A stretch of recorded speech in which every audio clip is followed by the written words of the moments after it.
Every decade produces a handful of famous killer animal movies everyone remembers. What the 1970s actually produced was considerably stranger.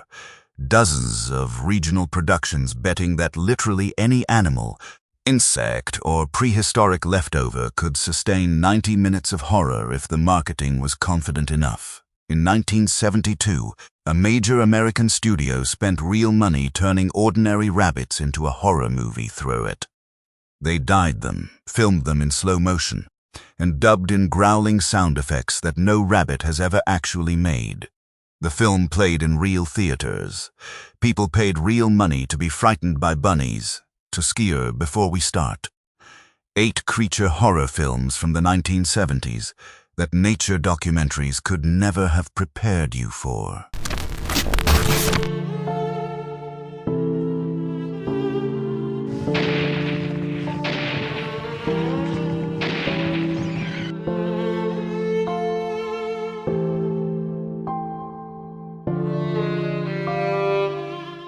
Night of the Lepus, 1972, directed by William F. A rural Arizona community's rabbit overpopulation problem escalates into genuine catastrophe after a scientific experiment intended to control the population through hormonal treatment instead produces enormous carnivorous rabbits.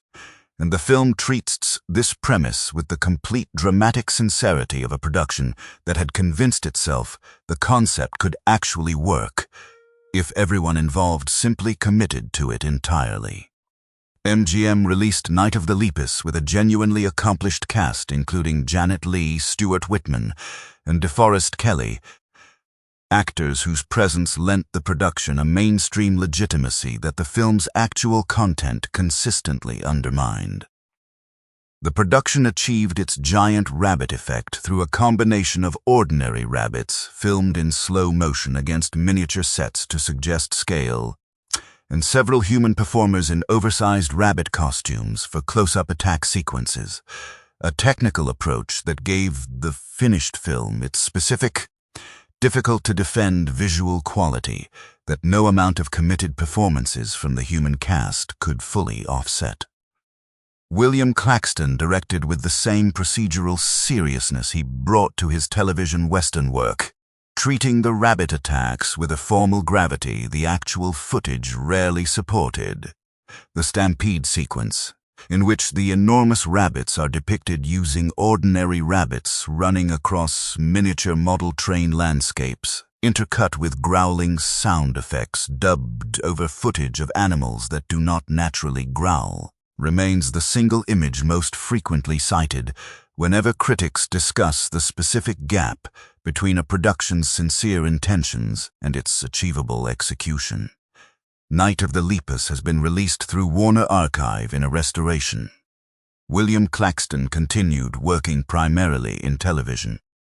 The film has become a frequently cited example in discussions of ambitious 1970s creature features whose practical effects limitations proved impossible to overcome regardless of budget or cast quality.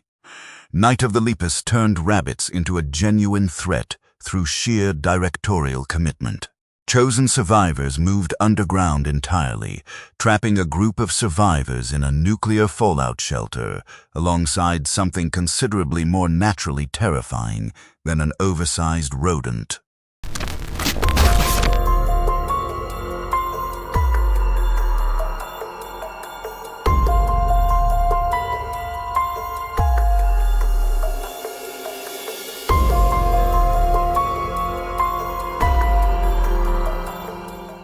Chosen Survivors, 1974.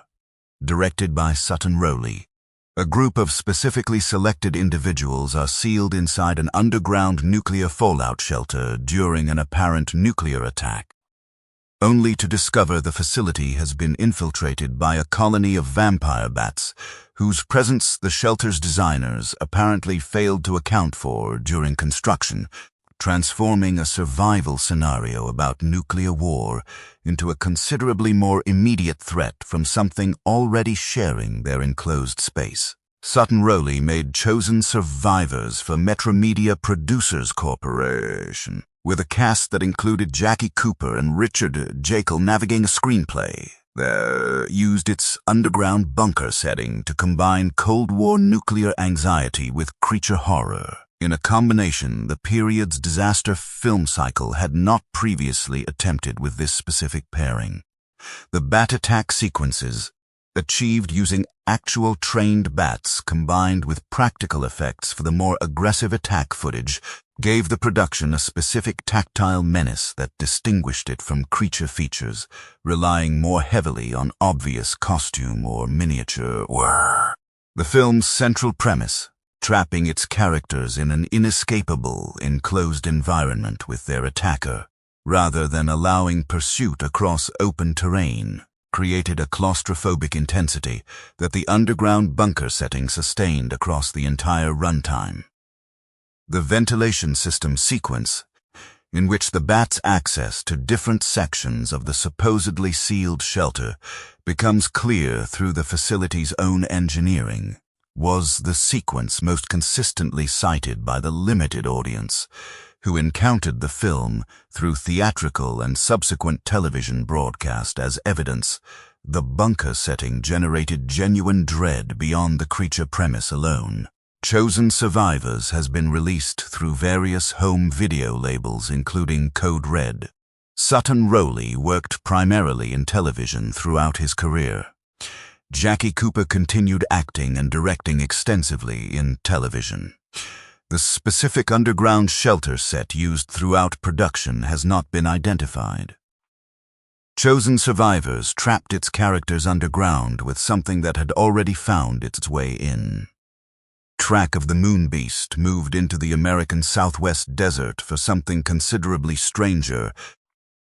A man whose exposure to a meteorite fragment triggers a transformation the film treats with more sincerity than the premise probably deserved. Track of the Moon Beast, 1976. Directed by Richard Ashe, a geologist studying meteorite fragments in the New Mexico desert, is struck by debris from a passing comet, and the resulting exposure triggers a gradual transformation into a massive reptilian creature during moments of stress. The film building its horror around the protagonist's own dawning realization of what is happening to him, rather than positioning him purely as an external threat from the outset. Richard Ashe made Track of the Moon Beast in New Mexico, using regional production resources and a cast largely unfamiliar to mainstream audiences. The film's low budget evident throughout its practical effects. Work depicting the gradual reptilian transformation using makeup techniques that required significant creative improvisation given the production's limited resources. The desert setting, filmed using actual New Mexico locations, whose genuine geological formations gave the production a visual backdrop no soundstage construction could replicate at comparable cost, provided Ashe's camera with a specific atmospheric quality that partially compensated for the transformation effect's technical limitations. The film's sympathetic treatment of its transforming protagonist, emphasizing his own horror at what he is becoming, rather than simply presenting him as a straightforward monster, gave Track of the Moon Beast a psychological dimension the era's more straightforward creature features typically did not attempt. The observatory sequence, in which the protagonist's scientific colleagues first begin documenting his condition, using the same astronomical equipment that originally triggered it, was the sequence most consistently discussed by the small audience who encountered the film through regional theatrical distribution and subsequent television broadcast as evidence of genuine, if underfunded, ambition beneath the film's limited technical execution.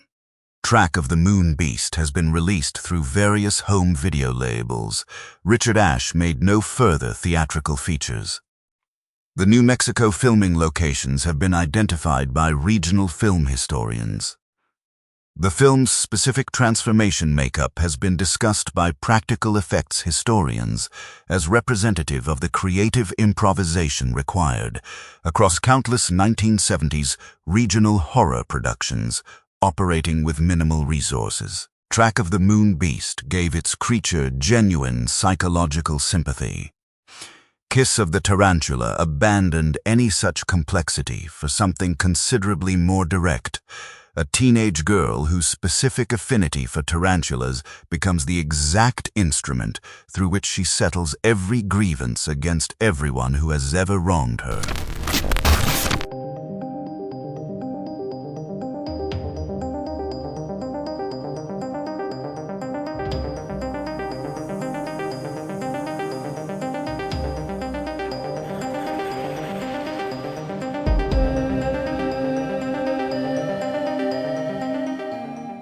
Kiss of the Tarantula, 1976. Directed by Chris Munger. A teenage girl living above her family's funeral home maintains a private collection of pet tarantulas and, after witnessing a traumatic domestic incident, begins directing her spiders against the people who have wronged her. The film treating her specific control over the arachnids with a matter-of-fact horror that never fully explains the mechanism beyond her evident emotional connection to the creatures. Chris Munger made Kiss of the Tarantula with a production budget that the funeral home setting absorbed almost entirely, the location providing genuine atmospheric value that a constructed suburban home could not have replicated on comparable resources. Susanna Ling plays the teenage protagonist with a performance built around quiet, controlled menace that the film uses to suggest her tarantula collection functions as an extension of her own repressed anger rather than simply a convenient murder weapon. Giving the film a psychological undertone the straightforward creature attack premise did not strictly require. The tarantula sequences themselves, achieved using actual trained spiders combined with practical effects for the more aggressive attack footage, gave the production a specific tactile creepiness that distinguished it from productions relying more heavily on obvious rubber prop creatures. The school bus sequence, in which the protagonist's tarantulas are deployed against a target in a public setting with other unaware passengers present, was the sequence most consistently cited by the limited drive-in audience who encountered the film as the moment Kiss of the Tarantula, fully committed to its own specific premise, rather than treating the spider element as simple novelty. Kiss of the Tarantula has been released through Vinegar Syndrome in a restoration.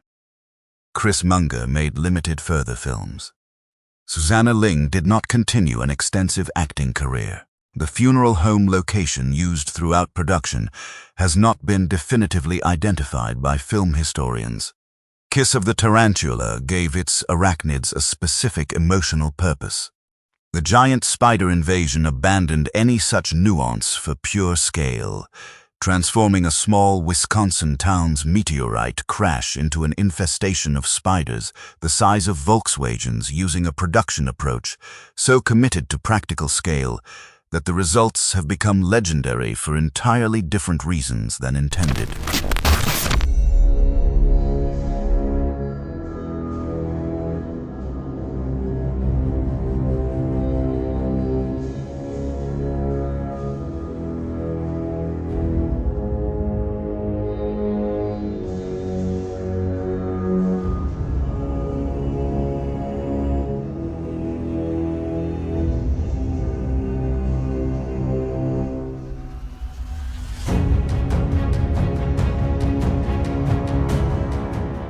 The Giant Spider Invasion, 1975, directed by Bill Rebane.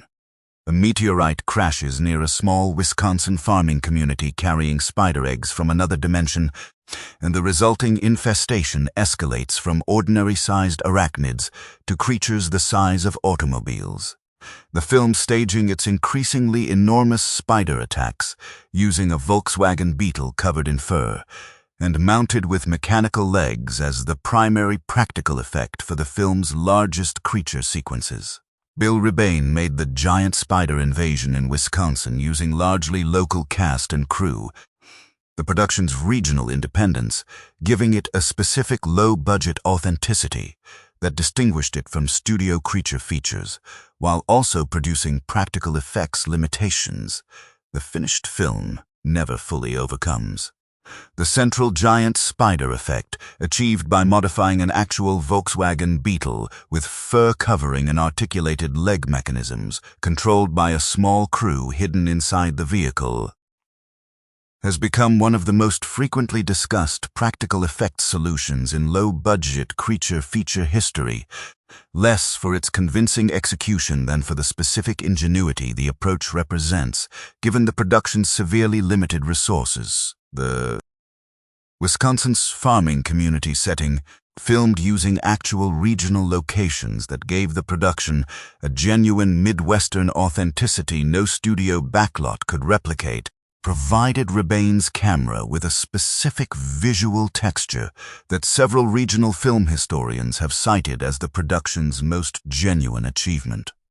The barn sequence, in which the modified Volkswagen's spider effect receives its most extended screen time attacking the farming community's livestock, remains the single image most consistently cited whenever discussions of ambitious low-budget creature effects address the specific gap between resourceful improvisation and convincing execution. The giant spider invasion has been released through Wisconsin Film Preservation Society and subsequent home video labels in restored editions. Bill Rebane continued making regional independent films in Wisconsin throughout his career. The Volkswagen spider prop has become a specific point of fascination among practical effects historians studying regional 1970s creature feature production. The giant spider invasion turned a Volkswagen into its most memorable creature effect. The Crater Lake monster moved into prehistoric territory entirely, a small Oregon community discovering that a meteorite has done considerably more than simply crash near their lake. It has hatched something that predates human civilization by several million years.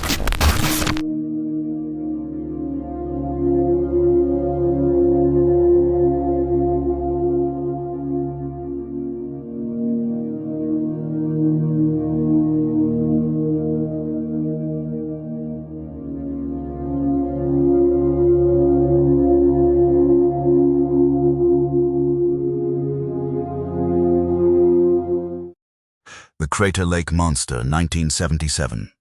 Directed by William R. Stromberg, a meteorite crashes into a small Oregon lake, and through means the film addresses with minimal scientific explanation, causes a dormant prehistoric egg buried in the lakebed sediment to hatch, releasing a plesiosaur-like creature that begins terrorizing the surrounding fishing community, while local authorities struggle to convince skeptical outsiders that something genuinely prehistoric is responsible for the escalating disappearances. William R. Stromberg made the Crater Lake Monster using stop-motion animation for the creature's practical effects sequences, a technical choice that gave the production's monster attacks a specific handcrafted quality, distinct from the more common rubber suit or mechanical puppet approaches other regional creature features of the period typically employed.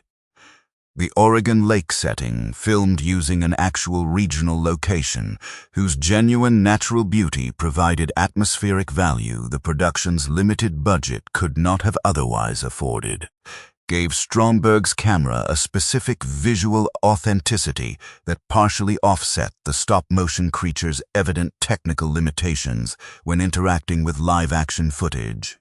The film's earnest commitment to its prehistoric survival premise, treating the creature's biological plausibility with more scientific-sounding explanation than the actual concept probably warranted, reflected the specific sincerity that characterized much of the era's regional creature feature production.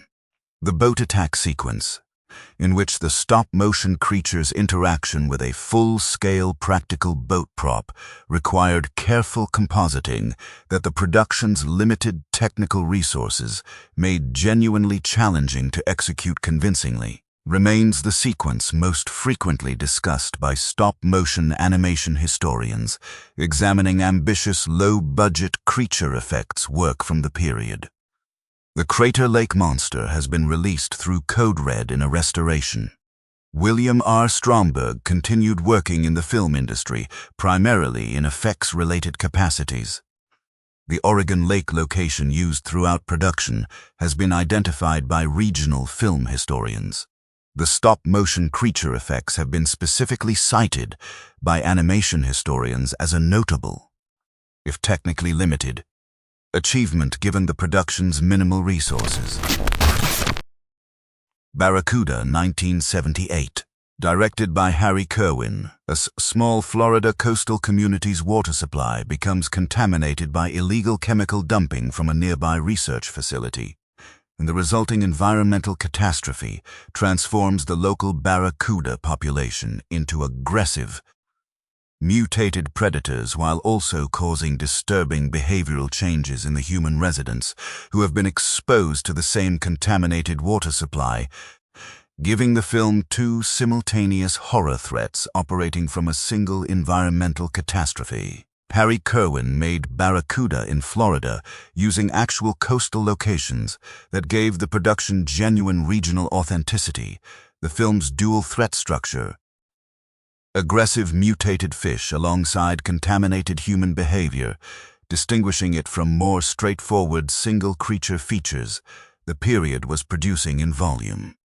The chemical company subplot gave Barracuda a specific environmental anxiety undertone that reflected broader late 1970s concerns about industrial contamination, the film using its creature horror premise as a vehicle for pointed commentary about corporate environmental negligence that several contemporary regional creature features attempted with varying degrees of narrative integration. The practical effects depicting barracuda attacks, achieved through a combination of actual fish footage and practical effects for the more aggressive attack sequences, gave the production a specific tactile menace during its water-based sequences. The water treatment facility sequence, in which the actual scope of the chemical contamination becomes clear to the film's protagonists, was the sequence most consistently discussed by the limited regional audience who encountered the film through drive-in and subsequent television distribution. As evidence, Barracuda was attempting genuine environmental commentary beneath its creature feature marketing. Barracuda has been released through various home video labels. Harry Kerwin made limited further films. The Florida coastal locations used throughout production have been identified by regional film historians. The film's environmental contamination subplot has been discussed by genre historians as representative of the period's broader creature feature cycle, increasingly incorporating pointed ecological anxiety themes. Barracuda combined creature horror with environmental commentary. Bog closes tonight's list with something considerably more elemental, a prehistoric creature dwelling in an actual Wisconsin bog, whose specific method of predation the local community discovers only after several disappearances have already occurred.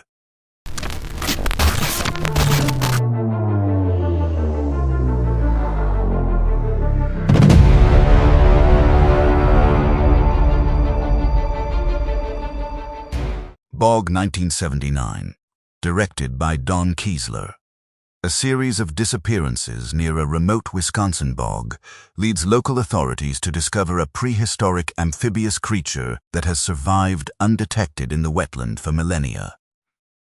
Emerging periodically to hunt while a small research team attempts to understand and eventually stop the creature before the local sheriff's more direct approach can be attempted.